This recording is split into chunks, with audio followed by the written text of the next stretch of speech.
My name's Colin Marshall. This is the Marketplace of Ideas.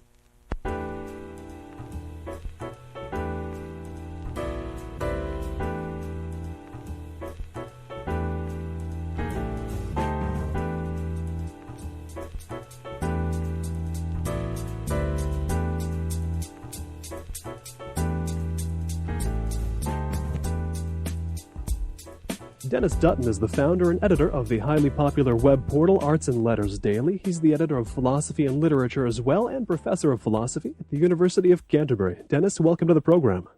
Hello, Colin.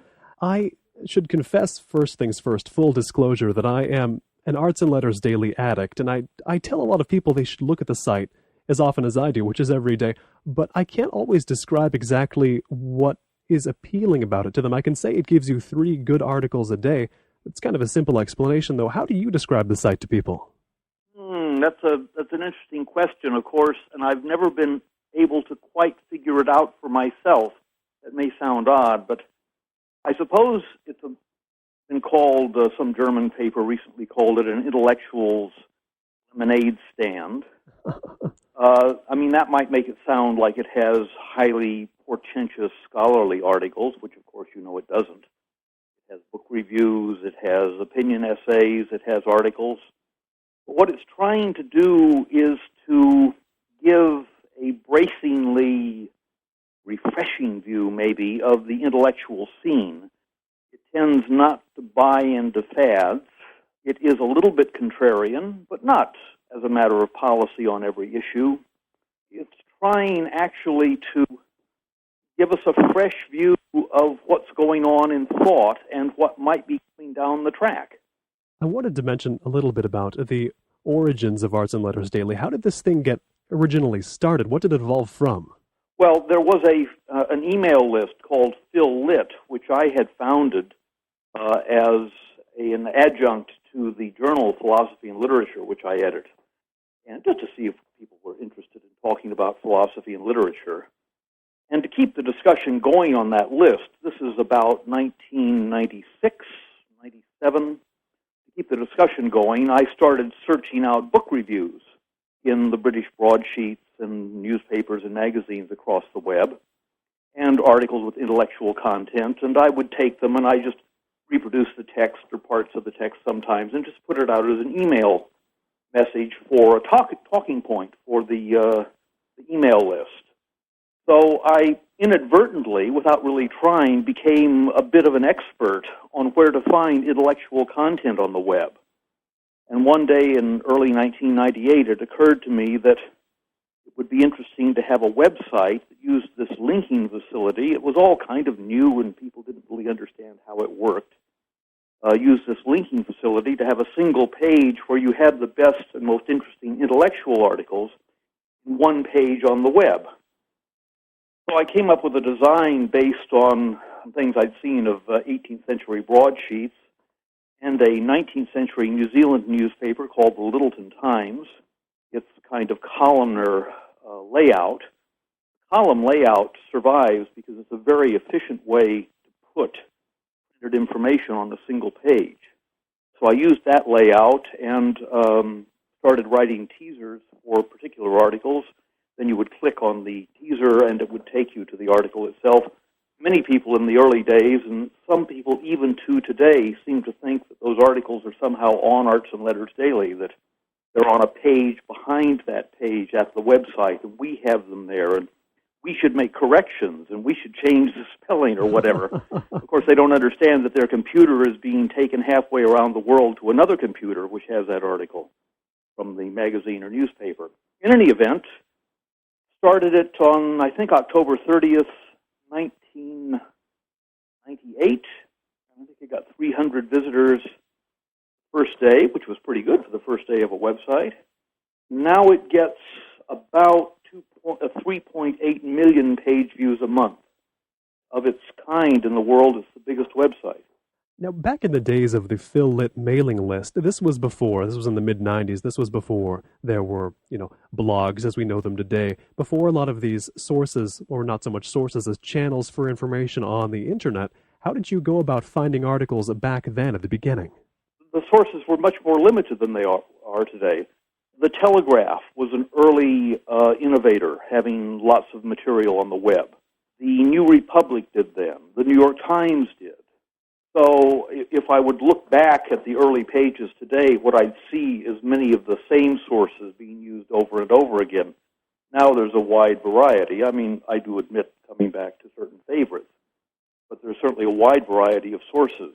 There were people experimenting, newspapers all over the world had feature essays. There were magazines, even back in the 90s, and you could get it going.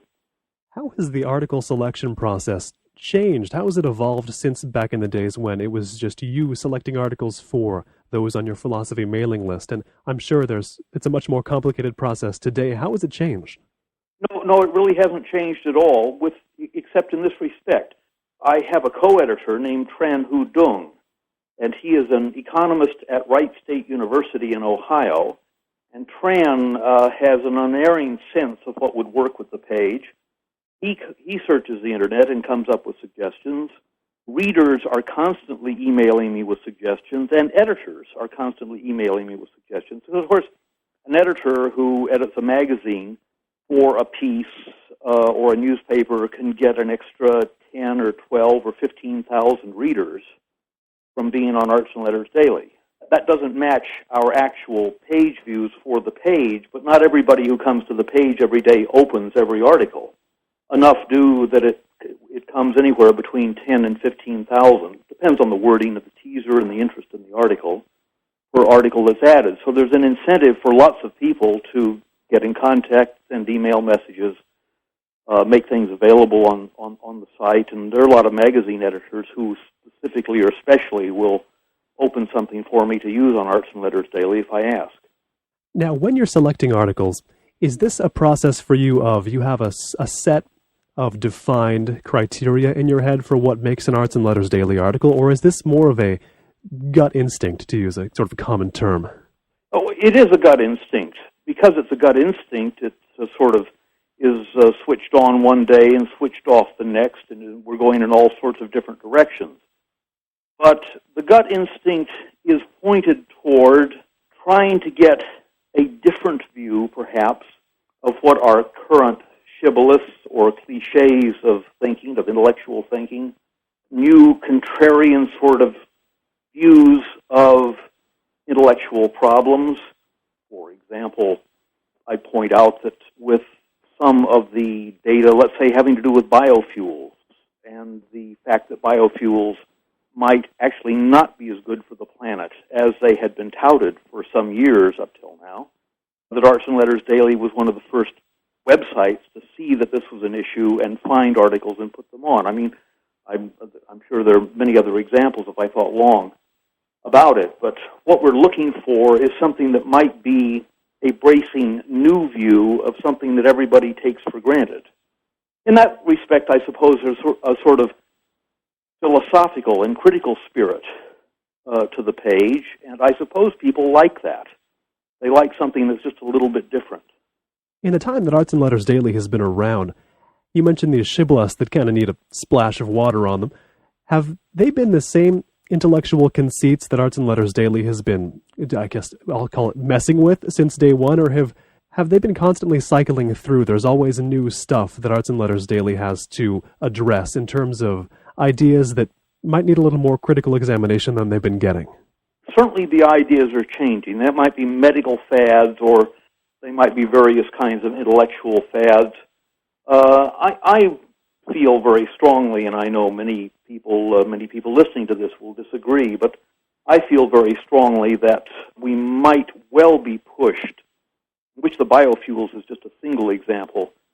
We might be well pushed into doing some terrible things to economies of the world, to poor people, via unrealistic and perhaps misleading climate alarmism. I am steadfastly against climate change hysteria. I have put pieces on. I think this is so important, of course, that I've started a new website now called climatedebatedaily.com, which is based on a format a little bit like Arts and Letters Daily, except it only has two main columns. One of the columns are articles supporting the idea that we are able to change the climate, the things we've been doing since the Industrial Revolution have made a difference and warmed the Earth, and that we might be facing disaster. That's sort of the one conventional view. And the other column are articles throwing doubt on that and saying, the warming that began around 1880 that we're experiencing still actually is not something that we have caused. And in any event, there's not much we can do to change the climate. And we ought to be addressing questions of how to live with a warmer Earth, which is not our doing, rather than going all hysterical and shooting ourselves in the foot in various ways, trying to change something we can't change.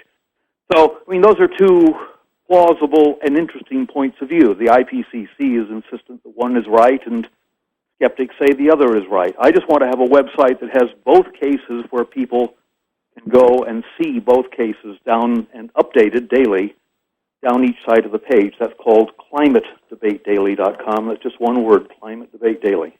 And about that website, Climate Debate Daily, I've seen a few posts on various blogs making a criticism of it that I don't necessarily agree with, but I want to know how you address it. And that criticism is they'll say, well, here's Denis Dutton, who champions objective truth and putting facts first, but he's making this site where there's one side versus another in what seems like almost a relativistic endeavor to them. And how do you address those people who make that criticism? People have said that. They've also said that this is like putting up the creationists against the Darwinians. And I would just say, if you could find a creationist site where the creationists had put up all of the best arguments for Darwin independently, unmessed with, down one side, and the creationism down the other side, that would be very interesting. But you don't find such sites. In fact, the creationists don't want you to really know what the Darwinian arguments are. Darwinians are quite happy about that. All I can say is that anyone who thinks that there are not two sides to this argument, anyone who thinks, as Al Gore keeps saying, that the science is settled, there's nothing to discuss anymore, we are causing all of this warming that's going on, anybody who thinks that, I think, is wrong. They might be wrong about the warming. They're certainly wrong about whether the science is settled. And the site is based on trying to actually allow people to think for themselves rather than fall into some sort of routine of following media hysteria, because I think media hysteria can be a very bad thing for societies, and it ought to be avoided.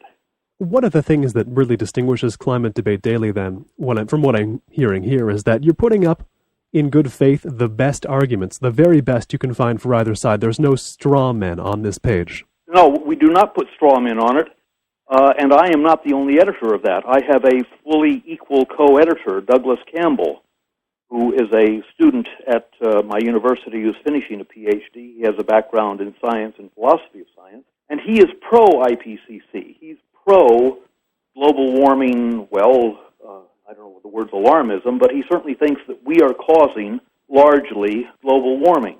So he is definitely on one side of the fence. I am definitely on the other. And that's why I say this is the one site that presents, in good faith, the best arguments from his point of view and the best arguments from my point of view. And it's up to you, the reader, to make up your own mind without being pushed from either side, or to be pushed from both sides. Has the reaction to Climate Debate Daily been equally positive, or I guess equally negative, you could say, however you want to frame it, from both sides of that debate? Have the, skeptics and anti-skeptics has been one label for the sides, but have both sides been equally interested in the site?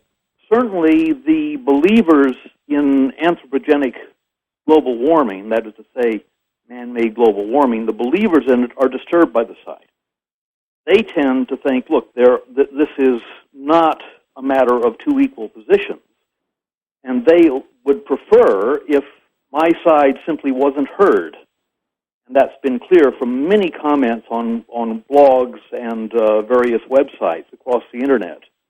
On the other hand, skeptics are saying, why not put both sides and let people make up their own minds? They, again, will say, oh, but these are highly technical arguments. You can't expect the man in the street to go to this site and understand how fallacious Dutton's views are and how scientifically sound the IPCC's views are. Well, I don't think that people are quite that dumb. I think that people can rationally make up their minds. And this site is actually, trying to push in that direction. Because if my side is as wrong as the claim is from the believers, then it'll come out in the wash. It won't go unnoticed. Now, this is somewhat of a similar reaction, it seems to me, as you got when you published your favorable review of Bjorn Lomborg's The Skeptical Environmentalist. Does it feel like an echo of the criticism to you? Sure. People really didn't enjoy at all Lomborg's book who are into eco-alarmism and want to see us do what are some quite sensible things. I mean, I think we should be conserving resources. We should be protecting nature. The trouble is that people have been partisans to these views, have been arguing for them for, a good half century or longer in terms of alarmist claims. Paul Ehrlich claiming, that by 1990, something like half or three-quarters of all, or 2000, half or three-quarters of all species would be extinct. We heard back in the 1970s that we were going into an ice age and we'd all be freezing and there'd be no food in the world around the turn of the century. Well, it didn't happen. Actually, the alarmism then went in the other direction. I mean, we've gone through, the population bomb. We've gone through all of these hysteria episodes, and some of them, for example, the one over DDT and malaria, where DDT was made difficult to manufacture and difficult to buy in the third world and has certainly cost millions of lives. The evidence is in now, and DDT doesn't have the deleterious effects that Rachel Carson thought it did and argued that it did. But in the meantime, millions of people have died of malaria. And I think that's the kind of hysteria over an ecological issue that we ought to avoid. Lomborg's book is an excellent book because it allows you to put the claims made by green activists in perspective. I'll give you an example. He writes in the book about the Exxon Valdez disaster off the coast of Alaska, which oil leaked out, and it was quite dreadful. It killed about 250,000 birds, I believe, was said to be the mortality rate in bird life in that area, which is awful. And he agrees that it's awful, and he doesn't try to minimize it. He does, however, point out that is about the number of birds in the United States that are killed by encountering plate glass windows every 24 hours. And in Britain, every 48 hours, small animals, cats and stoats and whatnot, kill about 300,000 birds. So it's not as though it's the end of wildlife. People don't understand numbers. They don't understand what the numbers mean. I mean, what we need are realistic views of our ecological problems because we need to conserve fuel. We need to stop enriching Arabs. We need actually to, get in control of our economic lives. And we need to have a cleaner world. But we don't need absolutely to fall into some religious frenzy over it. It's a frenzy that strips context away, it sounds like. You want more context to be there, not less. Yes, that's right. And I think that's true of Arts and Letters Daily. Now, of course, at this point in this interview, we've gotten off on all of these green issues, and Arts and Letters Daily actually has a small minority of articles on green issues. It is about art. It is about the state of criticism. It is about larger issues of political philosophy, and it spans, opinion from left to right. If you want to know some of the things that motivate me, I do think in our time, green hysteria and the rise of green religion as a replacement for old-time religion is something that does interest me. And speaking of politics and ideologies and such, often there will be comments on blogs and wherever else, people talking about Arts and Letters Daily, that they'll see the site as being a libertarian site. How much do you think that's true, and how much is it just an issue of perception? Oh, I think probably to some extent I do, deep down underneath it all, have some cold, black libertarian heart. That is to say, I actually think that people can be responsible for themselves, that they live better in systems of freedom, and that they do better when government is off their back.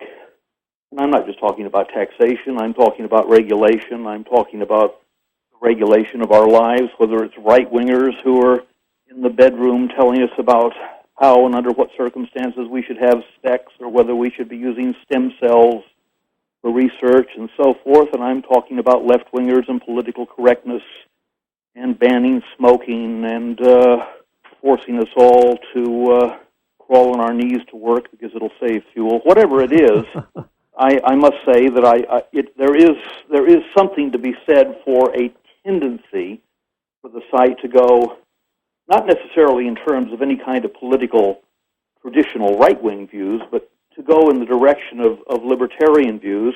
Some of those turn out to be, free marijuana and other left-wing causes. Some of them turn out to be maybe lower taxation and right-wing causes. This issue of the themes of Arts and Letters Daily that I was thinking about, and I was thinking in terms of of course, sources from which articles on Arts and Letters Daily are collected, but I was also thinking in terms of who exactly writes these articles that appear on Arts and Letters Daily. I was thinking, what are the people, who are the true Arts and Letters Daily people in my mind, whose writing kind of exemplifies what is seen on Arts and Letters Daily. And one of the examples I thought of was because he writes clearly about a subject not usually written about clearly is Robert Hughes. And would you agree that he's in some way emblematic? Yes, I think that Hughes would be a wonderful example of a kind of a writer that we did have early on in the site. By coincidence, just in the last couple of weeks, my wife and I have been watching the reruns of his approximately 15-year-old series on American art, which we produced for PBS. Just the bracing quality of his writings is just so fresh and such cool, fresh air, kind of blowing out the musty, stale air of the Academy. He's great in that respect, and he certainly is exactly the kind of person. Now, alas, he has not been writing very much lately. He did an autobiography, and I haven't heard much from him since. But, you make me think I ought to be checking to make sure that I'm not missing things of his that are appearing somewhere, because he's exactly the kind of clear, opinionated writer. And his writing, I think, is characteristic of a lot of the best writing on Arts and Letters Daily. And it doesn't make any difference if it's left-wing or if it's right-wing. Where writing is honest, where it is not in a prissy way fiddling around trying to ingratiate yourself with the reader and ingratiate yourself maybe with the people who mounted the art exhibition that you're talking about or wrote the book, where you're not saying what you're expected to say, as many academics write. What's the problem with a lot of academic writing is that people are not really saying what they feel, they're saying what they're expected to say. Where you do have that kind of direct honesty of response, you often get very good writing out of it. And he's an excellent example of that. Theodore Dalrymple, whose other name is Anthony Daniels, is a good example of that. There are many others. Interesting to find Leon Wieseltier, who's from the New Republic, who's on the page today. He's somebody that we have had in the past, haven't had him recently, but we should be looking for him. When you talk about bad writing, and when you talk about dishonest writing, it makes me think of that Orwell quote about when there is a gap between one's real and declared aims, the words just kind of pile on like soft snow and obscuring anything that could possibly be said. And are you talking here about writing where the facts and the ideas don't come first, but what comes first is the author trying to position themselves in a way, just trying... Very well said, Colin. I mean, that's it. It's where the author is actually trying to position themselves at a certain place in the academic world for the sake of a career. So rather than saying what the author honestly thinks, what the author says is what one is expected to think if one is an English professor or a professor of sociology or cultural studies. The approved opinions. That's the thing about Arts and Letters Daily. It does have material from the left. It has material from the right. What it doesn't have are approved opinions. If it does, it just has them there by accident because they're very well expressed. But there's a high level, I think, of, as I say, maybe just trying to tweak people's normal preconceptions and complacently held ideas. This brings us to a closely related subject that I wanted to make sure to bring up, and that is the bad writing contest, which you held in your journal, Philosophy and Literature. What syndrome in academia brought that about, where you said you had to do this contest? I suppose really sitting down one night in the 90s, picking up a book that dealt with education and reading it, and I actually couldn't get through the first sentence in the book without reading it over about 3 times. Oh. And I threw it down and thought, well, what we need to do is to have a contest not where we try to make up fictional bad writing, but a contest where we actually let the authors speak for themselves, to have examples of academic writing that is just so awful. But it's not as though we're even saying it's awful. In fact, we said that this is actually amazing stuff. People get promoted for writing things like this. Let's just take one at random here from the bad writing contest. The move from a structuralist account in which capital is understood to structure social relations in relative homologous ways to a view of hegemony in which power relations are subject to repetition, convergence, and rearticulation brought the question of temporality into the thinking of structure and marked a shift from the form of Althusserian theory that takes structural totalities as theoretical objects to one in which the insights into the contingent possibility of structure inaugurate a renewed conception of hegemony as bound up with the contingent sites and strategies of the rearticulation of power. Now, that was a single sentence. Good old Judith Butler. Oh, yeah, that was Judith Butler, indeed, the professor of rhetoric at Berkeley. It was quite amusing. Phil Litt was still going, the email list, when that came out. A few people were quite perturbed and annoyed that this was the winner of the contest. And so one of them said, the meaning of that is fairly clear if you just simply analyze it. What's wrong with this? So then he was challenged to analyze it. He said so. Then other people who also were annoyed by it said, yeah, but that's not exactly what it meant. And then the arguments that ensued that actually nobody could figure out what it meant, even those who thought it must mean something. And, of course, there's a lot of preening, total pretentiousness in this. I mean, who, if they wanted to communicate something or explain something, would write that? That's the kind of sentence that people write, and you're supposed to bow down before it, saying, oh, my God, what a wonderful person you must be to understand that. How can I? Now, because we have this sort of, I suppose, a natural sense of charity or a sense of humility before something like that. In my opinion, there's something fundamentally bogus about a style like that. I might say, too, that the New York Times did an article on the bad writing contest, and it incited Judith Butler to write an op-ed on the subject of what was wrong with the bad writing contest and what was wrong with me and the rest of it, which she did, not very convincingly. In fact, I think the New York Times published something like 7 letters in response to that, which is unusual for the Times, and every one of them seemed to disagree with her and think that the contest wasn't a bad idea.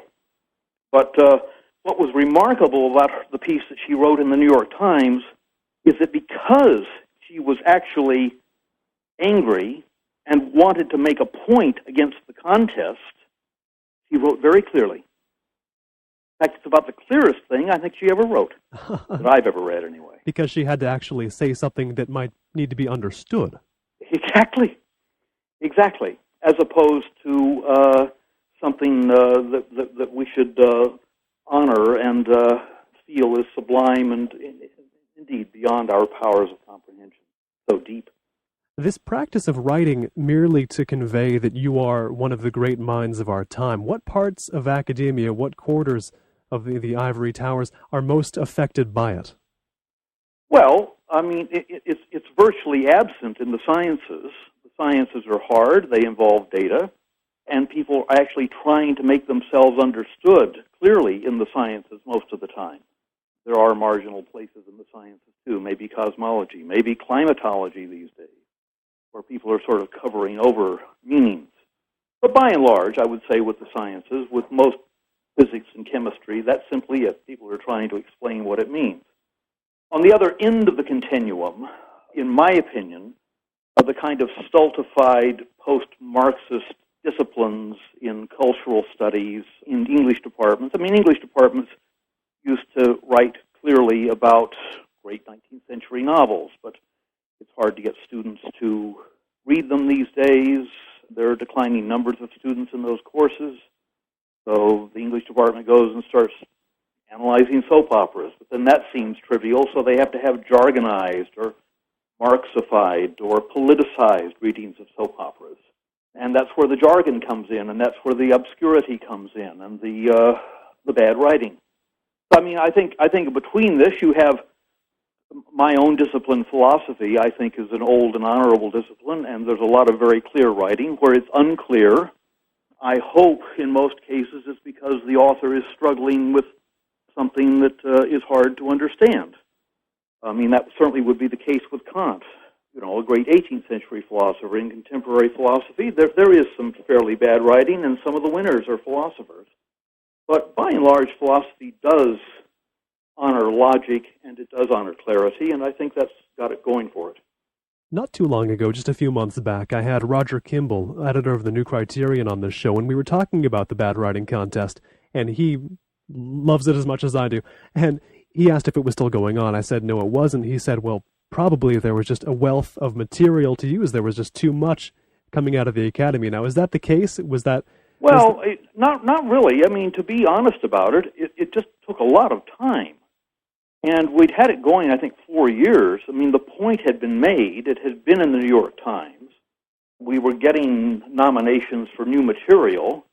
But it seemed to me that just to go on and on and on making this point indefinitely about the absurdity of this writing was maybe something that somebody ought to do. If somebody wants to read it, you know, to revive it, they might well do it with my blessing. But it was very time-consuming, and I felt the point had been made. There were people who said, I read on a website someplace, that Judith Butler and others had complained and that I had pulled in my horns or had canceled it because of the controversy that had been produced. Oh, heavens, the controversy was the whole point, what we loved it for, but it was just very time-consuming. I certainly agree with Roger that if, you know, there is a lot of material out there, I sometimes wonder, actually, Colin, if there isn't quite as much material as there was in the 90s, and who knows, maybe the bad writing contest had an effect. I can certainly tell you that editors in university presses took it very seriously and wrote about it and were passing it around among each other. Of course, I think that was true in general of students and graduate students. I mean, one of the points of the bad writing contest is that it's about clarity in prose. It's about trying to strip away pretentiousness and a kind of intellectual fraudulence. And what you find is that the people who engage in this, they can stand criticism. They can stand angry denunciations, but they can't stand as being laughed at. And of course, that's what the bad writing contest achieved. So it might be that there's actually a little bit less material out there than there was in the 90s. There's a phrase you use, or have used, in some of your pieces, some of your posts and whatnot, pertaining to this sort of material, this kind of writing and other things. The phrase is intellectual kitsch. And what exactly does that mean? Kitsch is, in terms of art, a kind of bogus pretentiousness, a fraudulence which is a pretense to profundity. So a lot of religious art is kitsch art because it's supposed to remind us of deep ideas and great thoughts and feelings, but they're not actually achieved in the art. Rembrandt actually achieves depth and greatness. The kitsch artist sort of borrows from Rembrandt and just copies it over a little bit in order to pull at our heartstrings or tweak our memories in order to get a response. Well, I think a lot of the bad academic writing, is a kind of intellectual kitsch. That is to say, where people borrow terms and ideas from philosophy and throw them in, sprinkle them in their writing, so we sort of think that this is a deep thinker because the person can talk about, problematizing this or referencing that or being transgressive whatever the term du jour is, just by dropping the terms, has done intellectual work, real intellectual work done by Plato or Aristotle, done by Kant, done by Einstein, doesn't depend on dropping names and just simply using words. Real intellectual work requires working through problems. And that's a long way from kitsch. More recently in Arts and Letters Daily, you've linked to two articles, one from Time, one from the Wall Street Journal, about bad museum writing, bad, I guess what they call didactics, on the side or in the catalog of pieces, talking about inverting paradigms and whatnot. Is this another branch of the same disease? Yes, it is. In fact, I had that in mind when I was just mentioning that business about problematizing or what's transgressive. I mean, you just sort of take banal or uninteresting or marginally interesting so-so works of art, paintings in museums, and the critics always feel that they have to turn them into something dramatic and portentous and exactly right for the zeitgeist or whatever it is. And they do this by dropping all of these big terms, by using all of these big words. I mean, I just don't think this can be pointed out often enough. It's true that sometimes, if something like that appears, such as Eric Gibson's article in the Wall Street Journal or the one that had appeared in Time not long ago, I do like to link to them because it's certainly still going on, and it's moved over, of course. It took a while. It took a good 10 or 15 years, but it's moved from the English department, where it kind of got going in the 1970s and in through the 80s. It's moved from there into the art history department now. So although many of the English scholars have kind of had it, and they're not using the jargon as much anymore, the art historians are still besotted with it. So it'll die there too.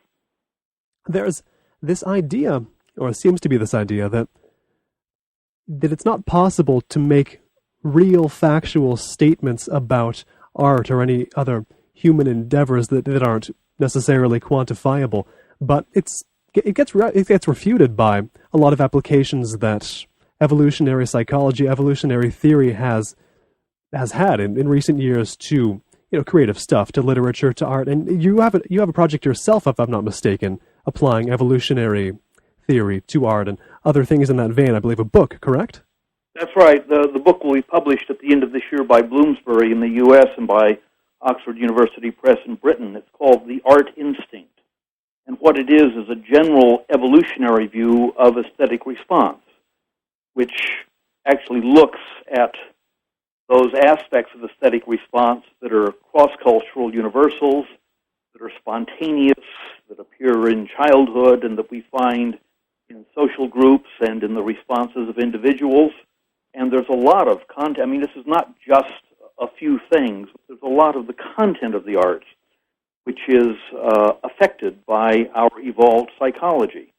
And, of course, there you have John Tooby and Lita Cosmides at the University of California, Santa Barbara. Indeed. Famous evolutionary psychologists and people who've come through and have worked there who are the great pioneers in this field. And it's an application of many of their ideas, which, after all, go back to Darwin, particularly in his late work, The Descent of Man, and are new ways of actually going against the idea that art is merely a cultural construction, but to say, no, it's actually an extension of basic, innate, genetically hardwired propensities and interests that human beings have in stories, in pictures, in stories with certain kind of thematic elements, in pictures with certain kinds of content.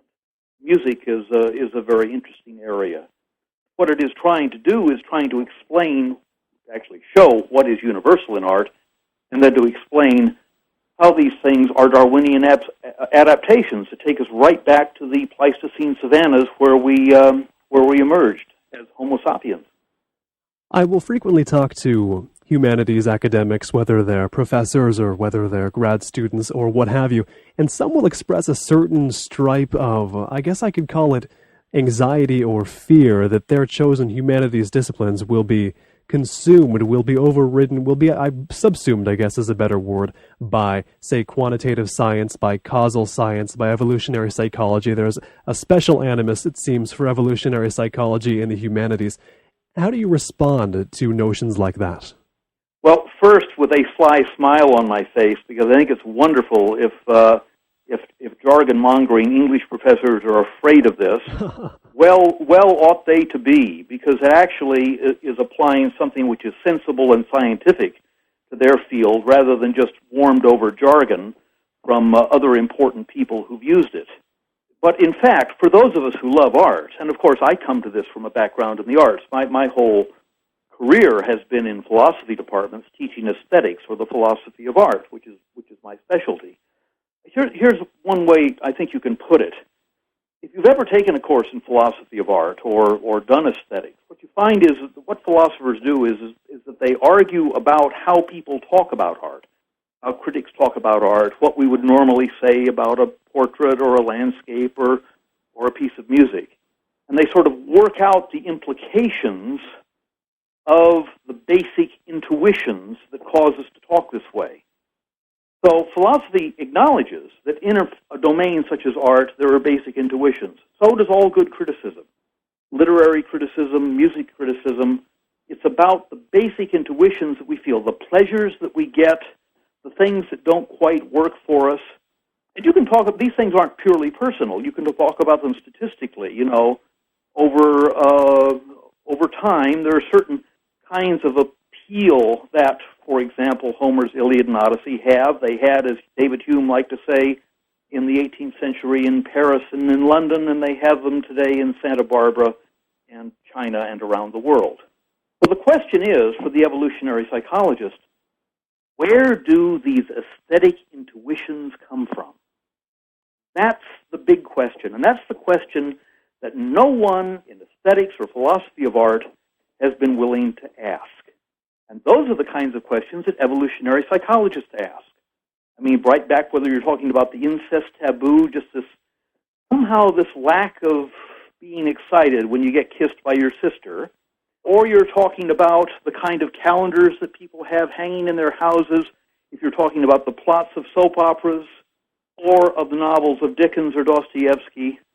The question is, why do certain things appeal to us in certain ways? Why do other things turn us off? And what is the systematic, Darwinian, hardwired, genetic, adaptive reasons for this? Those are the interesting questions, and that's what my book, The Art Instinct, is about. The idea that there are aesthetic reactions wired in us as evolved humans, that those are just already in there, that is pretty much of a threat to the sort of relativism that says any cultural thing is as good as the next. It just depends on who's looking at it. Is it not? That's exactly right. It is a threat to the idea that all of our aesthetic values, for example, and you can add to that any other values, political, social, moral, whatever, that all of our values are simply a product of our cultures. And if you just changed culture, by the way, you'd be able to change values.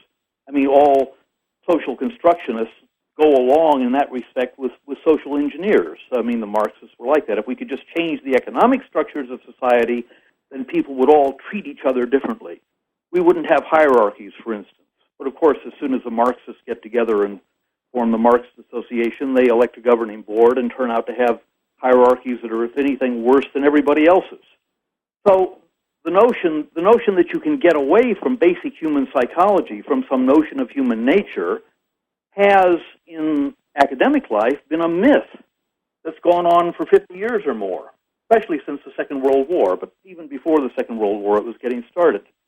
And what the evolutionary psychologists are doing, they're saying that there are basic values that people are born with everywhere. I mean, and they express themselves in all sorts of ways. Here's just a small example. If you look at, and you can do this both by archaeological evidence and by looking at hunter-gatherer societies that have survived into the 20th century. I mean, they're just about all gone now, but many of them survived in the 19th and 20th centuries and were well described. If you look at basic hunter-gatherer bands, they tend to be around a number of, anywhere from 6 to 20 men, often around 10 or 12, because it's a very good cooperative number. Given the nature of human memory, given human sociality, given the tactics that would have been important or useful to bring down a wild animal, to hunt it, and so forth. Well, if you look at worldwide, the number of men who tend to be on sports teams, baseball teams, football teams, rugby teams, if you look at the numbers of people who tend to be on boards of directors, what you find is repeated the same number over and over again. Now, that's not just an accident. That's a feature of basic human psychology. There are many such factors. One area that I've worked in at length is landscape preference, where we find worldwide, here's one line of argument. Our landscape preferences are formed by where we grew up and what we saw as a child. And whatever we see as a child, that's what we prefer. That is to say, that's how society or culture builds up our landscape preference. Well, there's actually a lot of good empirical work which shows this isn't true. But rolling hills with open spaces, copses of trees, water, maybe the presence of animals of some kind, certainly birds in the sky, clouds, trees that fork near the ground, which tend to be preferred to trees that fork high up off the ground, are universal landscape preferences which are liked and preferred by people even in countries that don't have those landscapes. And of course, those are savanna preferences. Those preferences are hardwired from the savannas where we evolved. So even something that might seem purely a matter of taste may not be entirely a matter of taste. Our interest in facial features, in human expressions, in the human face in general, our interest in living things. I mean, living things are generally more important in paintings and the history of art than inorganic things. That is to say, paintings of rocks will never beat in the popularity stakes paintings of trees and animals. And there are reasons for this, and they have to do with a basic human psychology. And as I say, my book, The Art Instinct, there I am mentioning it again. You can get it on Amazon already. I should finish it, however. The Art Instinct actually does take on these issues and try to give sensible answers. It in no way threatens standard criticism. It just gives it a certain grounding as to, why it is, for example, maybe that tonal music will always beat atonal music. Doesn't mean that tonal music is always better than atonal music. It just means that in the popularity stakes, it'll probably beat it. All this talk about evolutionary psychology reminds me very strongly of one other person I would consider to be a perfect Arts and Letters daily writer, and that is, of course, Steven Pinker. Would you agree that he's also one that... Yes. Steven certainly is he's a friend of mine anyway, but he is an Arts and Letters daily reader. In fact, I suppose that's how we originally met, but we correspond and to some extent depend on each other's work. I must say I much more depend on his than he does on mine, but he's one of the great minds of the age, in my opinion.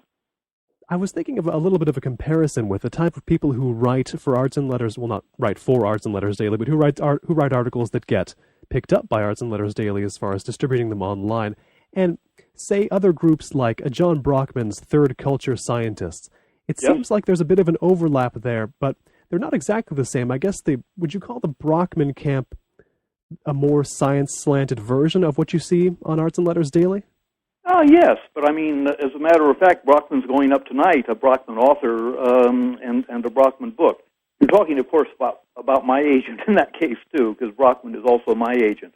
Yes, John is very much in favor of moving society and moving human life in general forward with good science. And he's a world champion when it comes to finding and cultivating people who could write well about science. I mean, there's just nobody who matches him in his talents for this. He's one of the great intellectual impresarios of the age. So I guess it's not surprising that I have a lot of material from him on Arts and Letters Daily. Now, we're almost out of time on this week's show, but I wanted to make sure to ask you this. What, to your mind, is the value of contrarianism? Well, I think, by and large, people tend to form their opinions on the basis of what other people think. And I'm sure that this is a place to see adaptation, speaking of evolutionary psychology. I'm sure it was by and large good in the past. It may in some respects be good in the present, too. I mean, when most people are right about something, let's say the germ theory of disease, well, it makes sense to believe it, I suppose. On the other hand, in the more abstract intellectual realm, in the realms of fringe science or the advancing frontiers of science, you can have effects where intellectuals, some of the best minds of the age, can pretty easily delude themselves and talk themselves into believing absolute bilge. And I think that contrarian thinking tends at least to be something which goes against that. If we can undermine on Arts and Letters Daily some nonsense, every other week, I'm all for it. You want to cause a regular shakeout in the world of ideas. We need to have regular shakeouts. We really do, particularly among intellectuals. I mean, again, the bad writing contest, I suppose, is about this. You have your theme there, Colin. Because not only people in the humanities, I would say also people in the sciences, but especially people in the humanities, are subjects to fads and fashion. And they need to have their feathers ruffled now and again. Well, Dennis, thank you so much for coming on the program. Thank you, Colin. It was a pleasure. Our music is composed by Ben Althouse. Check out his website, Ben Althouse, that's BenAlthouse.com.